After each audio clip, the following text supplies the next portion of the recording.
pray. Because lento yokuthandaza diligently siseli ivela uma umuntu ethandaza ene peace.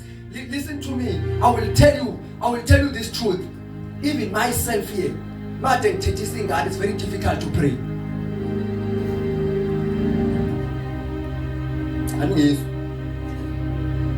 Even got to uthethe ingane because whenever you're talking about, you find the spirit circle is moving around. You are not at peace.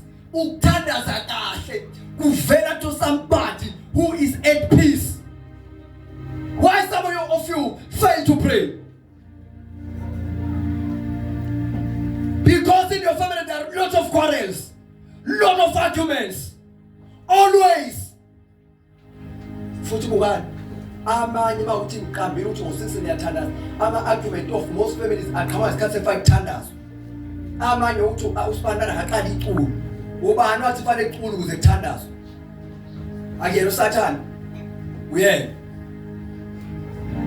Ngoba ama-families awathandazi. Ubanga uzoqala iculo. Because uSathane ubhekeni ufuna ukuthi akungabi na peace ukuze bagcine bengasa uqala mama wena sekukhubekile ngengisathandaza. Ulande lathi ngengisathandaza. Because you cannot pray if your heart is not in peace.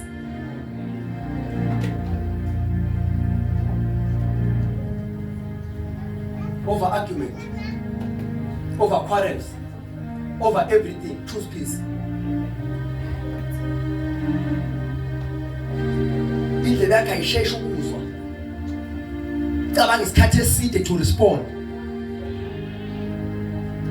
Because we are still creating ama-answers angezukulimaza muntu.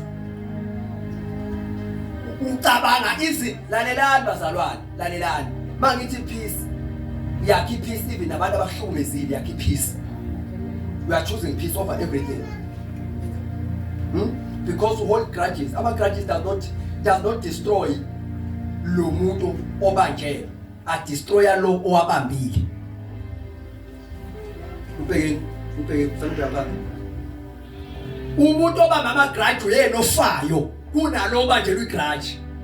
Lo obanjelwe i-grudge akancela ukwenza izinto akugcwalisele. Aphilele wena every day.